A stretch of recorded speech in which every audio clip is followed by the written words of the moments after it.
Hello. हाँ भाई, कैसे हो सब लोग? बढ़िया। तो आज की इस वीडियो में हम पढ़ेंगे ऑक्यूपेशनल थेरेपी के बारे में, जो यूनिट 4 है, ऑक्यूपेशनल थेरेपी और योग थेरेपी के बारे में। तो चलिए शुरू करते हैं। सबसे पहले देखते हैं ओटी के बारे में, ऑक्यूपेशनल थेरेपी। सबसे पहले बात करते हैं ऑक्यूपेशनल थेरेपी के बारे में। ओटी, ऑक्यूपेशनल थेरेपी, ये होता क्या है? देखिए, पहले अगर बात करें, देखिए जो ऑक्यूपेशनल थेरेपी है, ये चुने हुए कुछ सिलेक्टेड कार्यों में व्यक्ति या बच्चे की जो पार्टिसिपेशन है उसको बढ़ाने की एक आर्ट है या फिर एक साइंटिफिक मेथड है। ठीक है, जिसका उद्देश्य क्या होता है? व्यक्ति का जो करंट लेवल होता है उसको, कार्यमान को, ठीक है, उसको सुधारना, वापस से स्थापित करना, और वो जो कौशलों को सीखने के लिए प्रोत्साहित किया जाता है उनमें प्रोडक्टिविटी बढ़ाना। ठीक है, ये जो चीजें हैं ये ऑक्यूपेशनल थेरेपी में की जाती हैं। जो ऑक्यूपेशनल थेरेपी है एक नियोजित प्रोग्राम है जिसमें रोगी जो होता है उसको किसी चुने हुए एक्टिविटी में भाग लेने के लिए निर्देशित किया जाता है। ठीक है, अब चुने हुए क्रियाकलाप में भाग लेने के लिए निर्देशित करने का उद्देश्य क्या है? पहला उद्देश्य यह है कि ऐसे कार्य कौशल सिखाना जो पहले कभी नहीं सीखा गया हो, जो सीपी और जो मेंटली चैलेंज बच्चे, मेंटली रिटार्डेड जो बच्चे होते हैं उनके लिए ये काम में आता है। दूसरा है ऐसे कार्य कौशलों को प्रोत्साहित करना, मतलब पहले आते थे वो बीच में रुक गए तो उनको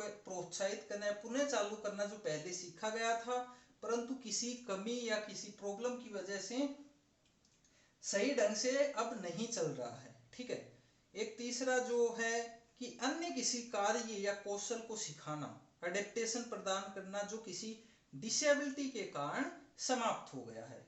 फिर एक बात आती है कि रोगी जो होता है उसके कार्य कौशल, उसके लिए जो कार्य का कौशल है वो आवश्यक तो होता है जिससे वह अपनी कमी या दोष के बावजूद भी अपने वातावरण में खुद को एडजस्ट कर सकता है, मतलब उसको इस लायक बनाना है। ठीक है, अब मेन चीज आती है इसके फील्ड्स कहाँ हैं, स्कोप कहाँ कहाँ है ऑक्यूपेशनल थेरेपी का, स्कोप ऑफ ऑक्यूपेशनल थेरेपी, ये हमें मेन बात करनी है।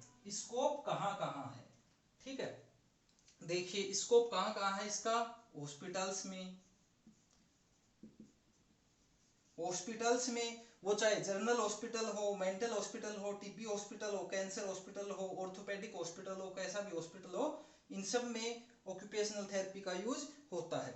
सेंटर्स में इसका यूज होता है, रिहेबिलिटेशन जो सेंटर होते हैं उसमें भी इसका यूज होता है। इंटरवेंशन सेंटर होगा, अर्ली इंटरवेंशन सेंटर हो गया। ठीक है, फिर आता है स्पेशल जो स्कूल होते हैं, स्पेशल जो स्कूल होते हैं उनमें भी जो ऑक्यूपेशनल थेरेपी है उसका यूज किया जाता है, चाहे वो स्पेशल मेंटल रिटार्डेड बच्चों के लिए, स्पीच वालों के लिए हो, विजुअली इंपेयर्ड बच्चों के लिए स्कूल हो, फिर जो ओल्ड एज होम होते हैं उनमें भी ये काम में आता है, या बाल सुधार गृह जो होते हैं, चाइल्ड करेक्शन रूम, उनमें भी ये, चाइल्ड करेक्शन होम, उनमें भी ये काम में लिया जाता है। फिर कोई वर्कशॉप वगैरह है वहां पे भी इसका यूज किया जाता है, सेल्टर्ड या वोकेशनल ट्रेनिंग के लिए। ठीक है, अब बात करें कि इसके एम्स क्या हैं। ठीक है, वो जो ऑक्यूपेशनल थेरेपी है इसके एम्स क्या हैं, एम्स या ऑब्जेक्टिव्स क्या क्या हैं इसके।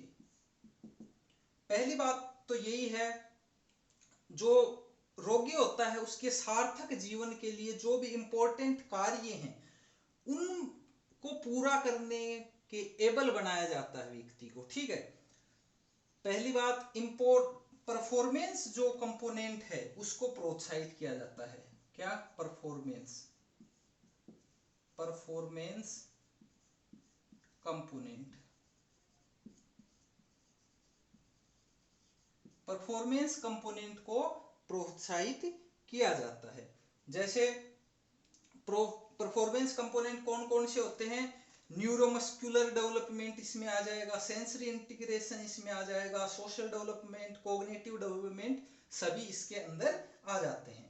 फिर है जो रोगी होता है उसके अंदर आत्मनिर्भर कौशलों को बढ़ावा दिया जाता है, ठीक है, जैसे सेल्फ हेल्प हो गया, इंडिपेंडेंस स्किल हो गया, ड्रेसिंग एडीएल वाली जो स्किल्स होती हैं वो, घर की स्कूल की activities, play and leisure time की जो एक्टिविटीज होती हैं वो सारी इसमें आ जाएंगी। फिर है रोगी जो होता है उसको अपने वातावरण, रोगी को अपने वातावरण के अनुकूल बनाने के लिए जो हेल्प है वो भी इसमें की जाती है।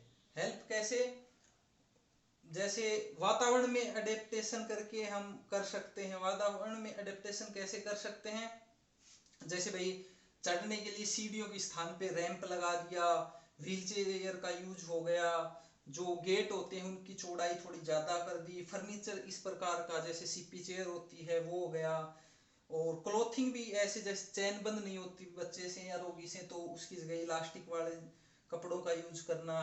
पर्सनल केयर जो इक्विपमेंट्स होते हैं उनको थोड़ा मोटा करना, जैसे पकड़ने में प्रॉब्लम होती है तो उनकी साइज थोड़ी मोटी कर देना, या कुछ ऐसी अडेप्टेशन यूज करके उनको थोड़ा पकड़ने में आसान बना देना। ऐसे ही घर के काम है उनमें भी जो यूज होती हैं, ऐसी जो चीजें हैं उनकी भी ग्रिपिंग हम इससे बढ़ा सकते हैं, ठीक है। फिर एम्स हो गए खत्म इसके। अब आता है modalities of occupational therapy.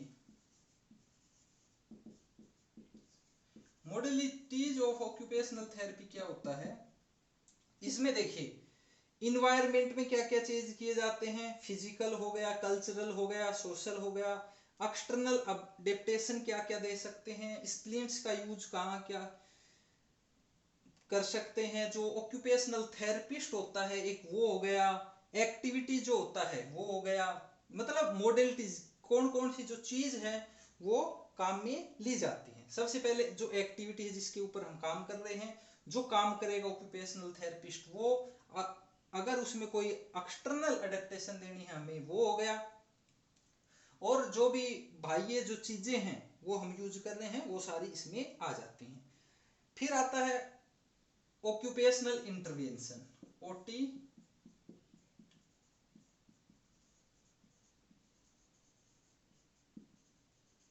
Occupational intervention, ठीक है। अब ये क्या है, इसमें देखिए काफी सारी चीजें आती हैं, जैसे इनहिबिशन ऑफ प्राइमरी रिफ्लेक्स को, मतलब प्राइमरी जो रिफ्लेक्स होते हैं टीएनआर, टोनिक नेक रिफ्लेक्स, और टोनिक जो अपना टीएलआर होता है वो हो गया। फिर क्या होता है, फैसिलिटेशन ऑफ ऑटोमेटिक रिफ्लेक्स, जो ऑटोमेटिक रिफ्लेक्स होते हैं उनको प्रोत्साहित किया जाता है। इंटरैक्टिव जो एक्टिविटीज हैं उनमें ग्रोस मोटर भी आती हैं और फाइन मोटर दोनों एक्टिविटीज आती हैं, उनको प्रोत्साहित किया जाता है, ठीक है। ये चीज हो गई इसके अंदर। और फिर जो क्राफ्ट एक्टिविटी है, क्राफ्ट एक्टिविटीज को भी इसके अंदर प्रोत्साहित किया जाता है, ठीक है। ये सारी चीजें हैं ऑक्यूपेशनल थेरेपी के अंदर की जाती हैं। अब जो हमारा एक ऑक्यूपेशनल थेरेपी के अंदर इस वीडियो में कवर करेंगे हम, इसके अलावा योग। तो योग का टॉपिक बहुत आसान है, उसकी ज्यादा कुछ करने की जरूरत नहीं है। योग में क्या है, योग थेरेपी आपको पता है, योग जो करते हैं वो भी एक थेरेपी के रूप में काम ली जाती है। तो योग थेरेपी में ज्यादा कुछ नहीं है, आपको जो पीडीएफ मिलेगी उसमें बहुत कुछ मैटर दिया गया है, वहां से आप सिर्फ थ्योरी है वहां से आप पढ़ सकते हैं। इसकी मैं मोटी मोटी एक दो परिभाषा बता देता हूँ। जैसे ऋषि मुनि के अनुसार क्या है, आत्मा और परमात्मा जो होती है, आत्मा और परमात्मा का मिलन ही क्या है, योग है। अपने कर्मों के अंदर कुशल होना ही योग है, जो काम मतलब अपन करते हैं उसके अंदर कुशल होना ही योग है।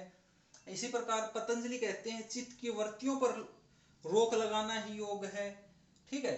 इसका महत्व देखते हैं, तो महत्व क्या होता है, जो योग है वो जीवन को अच्छी तरह जीने व समझने की कला में निपुण बनाता है। हमारे जीवन में सभी पक्षों के विकास में, सभी आयामों के कौशल में, सीखने में, मतलब ये है वो महत्वपूर्ण है योग, ठीक है। अगर बात करें कि अलग अलग महत्व की, तो अलग अलग महत्व में देखिए कुछ इंपॉर्टेंट पॉइंट हैं जो आते हैं। पहला है शारीरिक महत्व। शारीरिक महत्व, शारीरिक महत्व में क्या आता है, योग से जो शरीर है वो हष्ट पुष्ट रहता है, निरोग रहता है, जो बोन्स है वो मजबूत बनती हैं, आंतरिक जो अवयव होते हैं, इंटरनल जो अपने ऑर्गन्स होते हैं वो भी मजबूत होते हैं, अच्छे से काम करते हैं। ये मतलब शरीर से रिलेटेड जो भी फायदा होता है वो शारीरिक महत्व में आता है। फिर है मानसिक महत्व। मानसिक महत्व, मानसिक महत्व क्या है, योग के द्वारा जो स्वास्थ्य तो सही रहता है, शारीरिक जो स्वास्थ्य है, इसके अलावा मानसिक स्वास्थ्य भी अच्छा रहता है। तन सुना होगा, तन स्वस्थ मन स्वस्थ, ऐसा तन स्वस्थ होता है तो मन भी स्वस्थ होता है, स्वस्थ मन में ही नहीं, स्वस्थ तन में ही स्वस्थ मन होता है, ऐसा हम बातें सुनते आए हैं, ठीक है। तो योग के द्वारा मानसिक तनाव भी कम होता है, मन की जो प्रवृत्ति है वो सही रहती है, एकाग्रता बढ़ती है, सोचने की और पढ़ाई लिखाई याद करने की क्षमताएं भी बढ़ती हैं। इसके अलावा नैतिक महत्व भी होता है। नैतिक महत्व में क्या आता है, नैतिक रूप से ऊंचा उठने के लिए भी हम मतलब योग से हेल्प पा सकते हैं। जैसे भाई क्रोध आता है तो क्रोध को कम कर सकते हैं, आचार विचार जो हैं वो योग से शुद्ध हो सकते हैं, अपनी जो भावनाएं हैं उनको कंट्रोल में लाया जा सकता है, इन सब से नैतिक महत्व होता है। फिर आता है सामाजिक महत्व। सामाजिक महत्व, सामाजिक महत्व में क्या होता है, जो व्यक्ति है समाज के साथ, क्योंकि व्यक्ति एक सामाजिक प्राणी है, इसलिए वह योग करेगा तो मतलब एक अच्छा दृष्टिकोण उसके अंदर स्थापित हो जाता है, वह समाज के लोगों के साथ मिलजुल कर कार्य करता है, समाज के मूल्य व नैतिकता के जो मापदंड होते हैं, जैसे प्रेम, सहयोग, शांति से रहना, संयम बरतना, किसी के साथ धोखा नहीं करना, मारपीट नहीं करना, ये सारी चीजें सीखता है। फिर आता है एक आध्यात्मिक महत्व। आध्यात्मिक महत्व, आध्यात्मिक महत्व क्या होता है योग का, योग साधना है जब शरीर और मन से ऊपर उठकर आध्यात्मक की तरफ व्यक्ति मतलब जाने लग जाए उसको, तो कहेंगे आध्यात्मिक, मतलब आध्यात्मिक होता है।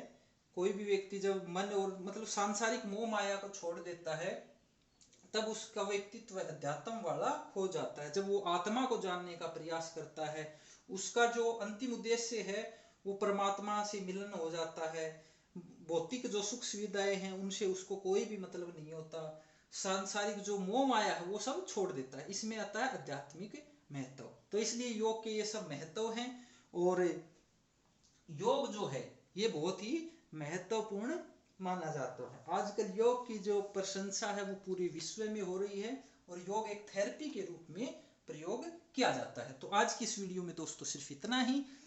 ये जो वीडियोज हैं आपको पसंद आ रही हो तो अपने दोस्तों के साथ ये कोर्स जो है ये शेयर अवश्य कीजिएगा। मिलते हैं अगली वीडियो में, तब तक दोस्तों खुश रहिए और मुस्कुराते रहिए।